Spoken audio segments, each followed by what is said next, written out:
سلام دوستای نازنینم، امیدوارم که حالتون خوب باشه. مرسی از حمایتاتون، ممنونم از انرژی مثبتی که بهم میدید. خیلی خیلی ممنونم. این داستان رو با هم بشنویم. کودکی من با خیلی از بچه‌های همسن و هم دورم متفاوت بود.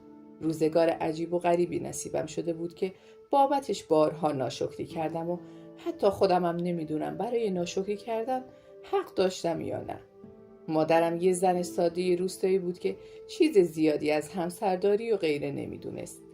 هیچ وقت نتونست انتظارای بابام رو برآورده کنه، چون که اون میخواست زنش جز مطیع بودن و چشم گفتن کار دیگه‌ای هم بلد باشه. مادرم توی محیط مرد سالاری بزرگ شده بود و هیچ وقت جرأت اعتراض به چیزی رو نداشت و حتی از آرایش کردن سر در نمی آورد و چون توی بچگی بابت لاک زدن کتک خورده بود و قاشق داغ پشت دستش گذاشته بودن. از اینجور کارهای زنون دلخوشی نداشت و بدش می اومد. بابام یه مرد چشم چرون بود که از برانداز کردن زنای خوشگلی که به خودشون میرسیدن و آرایش میکردن سیر نمیشد. هر بار که به مهمونی دعوت میشدیم متوجه نگاه های هیز و زننده بابام به زنهای جمع و هرس خوردن های مادرم بودم. میدیدم که دوباره تیک عصبی گرفته و لبهای خودش رو میجوه. توی پیاده روها سرش رو 180 درجه میچرخوند تا زنی که رد میشد رو دید بزنه. حتی خاله‌ام هم حس خوبی از این کارای بابام نداشتن و همیشه جلوش حجاب میکردن. مادرم هیچ وقت نتونست چشم بابام رو سیر کنه و به خاطر این همیشه بینشون بحث وجود داشت. البته بابام خیلی خسیس بود و از جهتی همیشه حرف روی زبونش این بود که زن رو چه به جیب پر پول. بابام همیشه در حدی به مامانم پول میداد که از خرج خونه چیزی اضافه نیاد. اهمیتی به نیازهای من و مادرم نمیداد و شاید عید تا عید اگر دلش میسوخت یه دست لباس برامون میخرید یا ما رو به یه سفر 2-3 روزه میبرد و نمیدونم چطور توقع داشت مادرم همیشه با جیب خالی شیک پوش باشه و خرج خودش کنه. مادرم هم بی تقصیر نبود و اگرم در طول سال چیزی پشت دستش جمع میشد پس انداز میکرد. یه تیکه چند صد طلا میخرید و آخر سرم به جای اون که پول رو خرج خودش بکنه موقع خرید ماشین و مواقع ضرور همون خورده طلاها رو 2 دستی تقدیم بابا میکرد. 12 سالم بود که یه روز زمانی که از مدرسه به خونه برمیگشتم متوجه شدم دعوای بدی بین والدینم اتفاق افتاده و پدر بزرگم با بابام گلاویز شده بود. نمیدونستم چی شده و ترسیده بودم.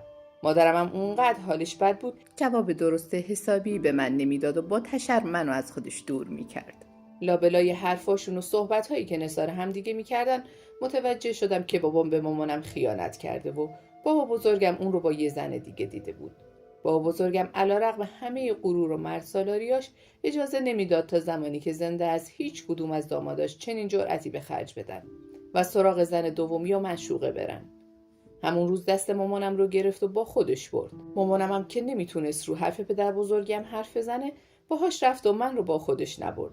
اما بهم قول داد خیلی زود حضانتم رو میگیره یا دوباره با هم زندگی میکنیم.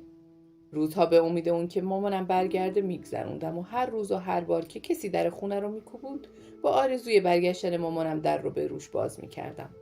1-2 هفته گذشته بود که یه روز ظهر زمانی که بابام خواب بود و من تکالیف مدرسم رو انجام میدادم صدای در زدن شنیدم. یه نفر با ضربات و خیلی عصبانی در رو میکوبید.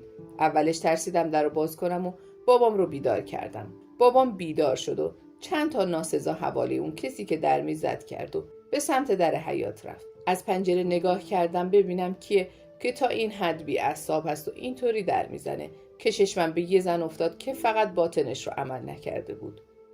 از نوک مو تا انگشتای پا رو کارهای زیبایی انجام داده بود و نصف وزنش رو ژل و مواد آرایشی تشکیل میداد. اما چیزی که من رو تعجب کرد آثار کتکی بود که روی صورتش خودنمایی میکرد. پنجره رو آروم باز کردم تا صداشون رو از حیاط بشنفم که اون زن رو به بابام کرد و گفت پدر زنت چند تا قلدر فرستاده سراغم تا میتونستن کتکم زدن و تهدیدم کردن. یا پول دیگه منو میده و بهش میگی مزاحمم نشه یا از همتون شکایت میکنم و به خاک سیاه میشونمتون. فیلم آدماشو دارم که میگن منصورخان سلام رسونده. اوضاع قرار بود از اونی که هست بدتر بشه و پدر بزرگم به خاطر گردن کشی کردن راهی دادگاه و پاسگاه شد و از سر لج و لجبازی مامانم رو مجبور کرد تا مهریش رو به اجرا بذاره و در واقع بابام رو با این کارش واسطه کرد تا اون زن شکایتش رو پس بگیره. روزهای بدی رو پشت سر میذاشتم. بابام به هر دری زد تا معشوقش رو راضی به گذشت و بخشش کنه.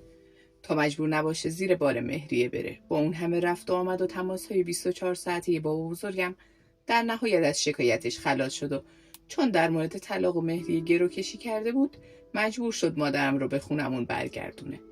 اما این برگشت هیچ وقت به معنای اون نبود که رابطه اون دوتا قراره مثل قبل بشه و از اون پس هر روز شاهد دعوا و بحثاشون بودم.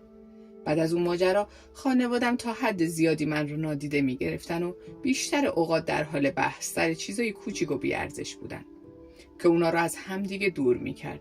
دوستای مادرم بهش میگفتن برش یه بچه بیار، شاید خدا خواست و پسر شد و سر شوهرت به زندگی گرم شد. با همین حرفای بی اساس مادرم دوباره باردار شد و یه دختر و یه پسر به دنیا آورد. اما سر بابام به زندگی گرم نشد و اون دوتا بچه فقط تبدیل به سرگرمی برای مادرم شدن تا چشم روی خیانت‌های بابام ببنده. بابام اون اواخر دیگه آشکارا خیانت میکرد. زن صیغه‌ای مطلقه و بیوه براش فرقی نداشت و شاید حتی از هرزه‌های خیابونی هم نمیگذشت. دیگه با شرایطی که توی خونه برام به وجود اومده بود امیدی به ادامه زندگی نداشتم و تصمیم گرفتم همین که یه خواستگار خوب سراغم بیاد دوران پرفیض خونی پدری رو ببوسم و بذارم کنار. زمانی که به سن ازدواج رسیدم خواستگاری زیادی داشتم که اکثرا هم موقعیت‌های خوبی داشتن. سینا یکی از خواستگاران بود که بیشتر از بقیه به دلم نشست. باهاش توی محل کار اون روبرو شده بودم و حتی نمیدونستم چطور آدرس خونه رو پیدا کرده و اومده خواستگاری. جنس رفتار و اخلاقش با همه مردهایی که تا اون روز دیده بودم فرق داشت و با همون مهربونیش تونست دل من رو به دست بیاره. دوران نامزدی برای منی که تا اون روز حتی برای یک بار از سمت پدرم محبت ندیده بودم خیلی شیرین بود. بابام عادت نداشت من تو آغوشش بگیره، بوسم کنه یا حتی یه حرف قشنگ بهم بزنه. از روزی هم که پسردار شده بود دیگه از قبلم نسبت به من سرتر شده بود. از روزی که سینا به زندگیم پا گذاشت نیازی به محبت خانوادم نمیدیدم. همین که اونو توی زندگیم داشتم انگار دنیا رو بهم داده بودن. من توی دوران نامزدی ارتباط چندانی با خانواده همسرم نداشتم، چرا که اونا تو فاصله 2 ساعته از شهر ما زندگی میکردن و جز چند بار مهمونی رسمی توی خونه همدیگه برخورد دیگه‌ای نداشتیم. سینا خیلی خانواده‌اش رو دوست داشت و از همه بیشتر رابطه‌ای گرم و صمیمی با پدرش داشت. این رابطه اونها منو تحت تاثیر قرار میداد چون که تحمل هیچ بی‌احترامی نسبت به اون یا حتی ناراحتی پدرش رو نداشت. 3-4 ماهی از نامزدی ما میگذشت که برای اولین بار ما رو به خونه خودشون دعوت کردن. مادرم براشون یه وسیله کادویی خرید و به سمت شهرشون حرکت کردیم. زمانی که رسیدیم با یه استقبال گرم و صمیمی روبرو شدیم و پدر شوهرم حتی جلوی پای من گوسفند قربونی کرد. سینا تک فرزند بود و نه تنها پدر که تمام اعضای خانواده و فامیل خیلی دوستش داشتن و به تبع با منم ارتباط و رفتار خوبی داشتن. اون روز همه چیز خیلی عالی پیش رفت و پذیرایی بی‌نظیرشون از ما باعث خوشحالیمون شده بود که با چه این خانواده‌ای وصلت کردیم. عصر شده بود و خانواده همسرم تصمیم داشتن ما رو برای گردش و تفریح به دیدن مکان‌های دیدنی شهرمون ببرن. اون روز خیلی خوب بود و بهمون خوش گذشت. شام رو هم توی یه رستوران که متعلق به پدر شوهرم بود و اونجا رو اجاره میداد صرف کردیم و برگشتیم. خانواده همسرم اون شب با اصرارای فراوان ما رو از رفتن منصرف کردن و در نهایت شب رو اونجا گذروندیم. فردا صبح زود که متوجه شدم از بیرون یه صدای پچ‌پچ خفیفی میاد، صدای مادر شوهرم بود که میگفت حالا خوابیدن زشته، بیدارشون نکنم. خواهرت خجالت نکشید این راه رو اومد دم صبح دختره رو ببینه؟ گناه این دختره رو با سیمین خدا بیامرز مقایسه میکنید. میدونید چی به سر این بیچاره میاد اگه بفهمه؟ خب اون لحظه هیچی از حرفاش رو متوجه نشدم و فقط فهمیدم عمه شوهرم اومده. شامس آورده بودم که دستشویی توی راهروی منتهی به اتاقها بود و بعد از اینکه یه آبی به دست و صورتم زدم کمی آرایش کردم و رفتم بیرون. سینا کنار عمش نشسته بود و عمش باهاش در مورد یه چیزی حرف میزد. هر دوشون تا چشمشون به من افتاد از جا پریدن و سینا من رو با عمش آشنا کرد. تمام مدت یه لایه اشک چشمای عمه خانم رو گرفته بود و با بغض با هم حرف میزد. حتی موقع سلام و احوالپرسی بیشتر از 10 دقیقه منو بغل کرد و اجازه نمیداد که ازش جدا بشم. که این حرکت برای من متعجب کننده بود. رفتار عجیب تر از سمت مادر شوهرم اتفاق افتاد که دائم خودخوری میکرد و با حرکات چشم و ابرو سعی داشت یه چیزی رو به سینا بفهمونه. جو عجیبی خونه رو گرفته بود و سینا مثل آدمی که از چیزی یا کسی خجالت میکشه اصلا نزدیک من نمیومد. علت اون رفتارهای مسخره و عجیب تا مدت‌ها توی ذهنم تبدیل به سوال شده بود و نمیدونستم این کاراشون به چه معناست. و حالا که حقیقت رو فهمیدم، با یادآوری اون روزها متوجه میشم که شاید همه چیز از اول مشخص بود و من نمیفهمیدم. چند مدت گذشت و تصمیم گرفتیم عقد کنیم. فاصله سنی من و همسرم 10 سال بود و گاهی اوقات با وجود اون که مشکلی با هم نداشتیم و اتفاقا خیلی هم خوب همدیگر رو درک میکردیم، از این فاصله سنی میترسیدم. و روزی 1000 بار از خودم میپرسیدم کار درستی کردم که به خاطر دور شدن از خانواده‌ای که شباهتی به خانواده نداشت و اون که شرایط زندگی بهتری رو تجربه کنم تن به ازدواج دادم. روز عقدمون خیلی دلشوره داشتم و بعد از گرفتن تعدادی عکس و فیلم توی باغ به سمت تالار رفتیم تا بیشتر اون مهمونا رو منتظر نذاریم. وارد تالار شدیم. خیلی شلوغ بود و خیلی از اقوام همسرم رو برای اولین بار بود که می‌دیدم. و همشون خصوصا اقوام پدری سینا به طرز عجیبی به من خیره می شدن و توی گوش هم یه چیزی می گفتن.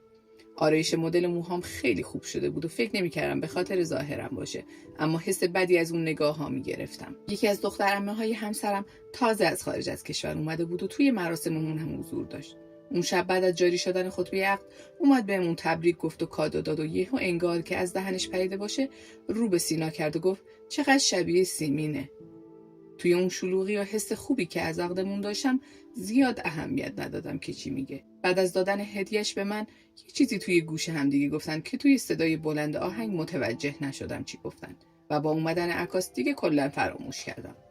تا چند روز بعد از عقدمون یادم نمی اومد اسم سیمین رو کجا شنیده بودم. یاد روزی افتادم که برای بار اول خونه مادر شوهرم مهمون بودیم و توی پچ‌پچاشون این اسم به گوشم خورده بود.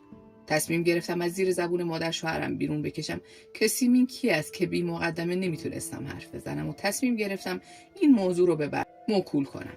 من و سینا تصمیم گرفتیم هر چه سریعتر ازدواج کنیم که از هم دور نمونیم و این تصمیم رو با خانواده هامون در جریان گذاشتیم. پول زیادی نداشتیم که خرج جشن عروسیمون کنیم. می‌خواستیم با یه جشن کوچیک سر ته همه چیزو هم بیاریم.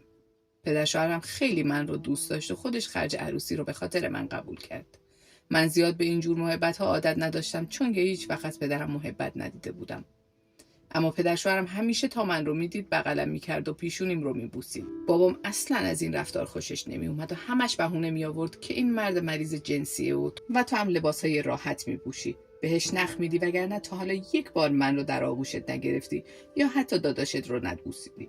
چه لزومی داره این مرد تو رو در آغوش بگیره یا صورتت رو ببوسه؟ راستش برای خودم هم جای سوال داشت که علت این همه محبت چیه؟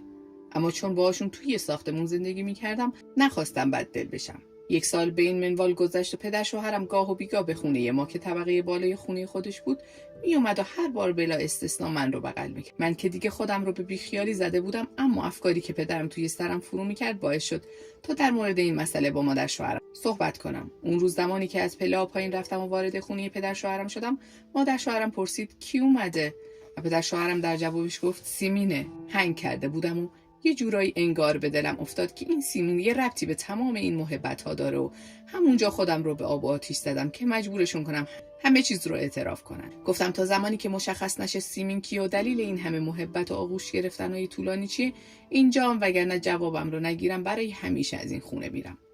مادر شوهرم که راه فراری پیدا نکرد دهن باز کرد و گفت سالها پیش زمانی که سینا هنوز نوجوان حساب میشد عاشق دخترم از سیمین شده بود. سیمینم سینا رو دوست داشت و سیمون دختر عمه خانم هست که باهاش اوایل نامزدیتون آشنا شدی. ما هر دو مخالف این ازدواج بودیم چون هر دو کم سن و سال بودن و تا بالا رفتن سنشون منتظر میموندیم تا بلکه با بزرگ شدن و فاصله زمانی عشقشون سرد بشه. اما نشد و بالعکس روز به روز بیشتر عاشق هم میشدن. سیمینم دانشگاه قبول شده بود و سینا نمیخواست توی شهر غریب و تو اون فضا سیمین رو تنها بذاره و شاید میترسید که اون دختر دلش رو به کسی ببازه. تصمیم گرفتیم که با هم نامزد بشن تا به این قائله خاتمه بدیم. اون بچه‌ها از شوق رسیدن به هم دیگه رو ابرا بودن.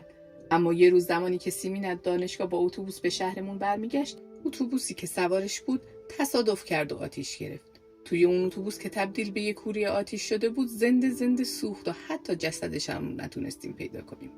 سینا بعد از اون افسرده شد. برای هممون سخت بود چون که حتی مجال خداحافظی هم نداشتیم.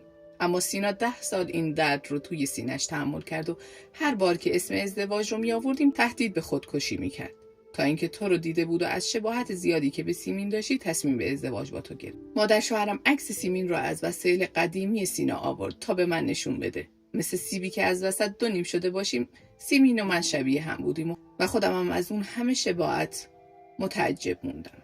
مادر شوهرم ادامه داد: عمه خانمم به خاطر همین تو رو دختر خودش میدید و تو رو به جای اون در آغوش میگرفت. اما بهت اطمینان میدم که اون عشق دیگه تو دل سینا جایی نداره و اون عاشق توئه. هر چقدر مادر شوهر و پدر شوهرم تلاش کردن آروم کنن، نمیتونستم آروم بشم و داشتم دق میکردم که شوهرم فقط به خاطر شباهت من به عشق مردش سراغ من اومده. با وجود اون که سینا بارها سعی کرد من رو با این حرفا آروم کنه، واقعیت هایی که شنیدم از ذهنم پاک نشدن و نسبت به زندگیم و عشقی که به سینا داشتم سرد شدم. خیلی با خودم کلنجار میرم و نمیدونم باید چی کار کنم. نه طاقت جدا شدن از شوهرم رو دارم، نه دیگه با دونستن این واقعیت ذهنم نسبت به سینا مثل قبله. حالا با دونستن این قضیه که سینا عاشق من نشده، هر لحظه از اون ترس دارم که شوهرم من رو به جای سیمین گذاشته باشه و هر روز با تصور اون که داره با سیمین زندگی میکنه کنار من نفس بکشه.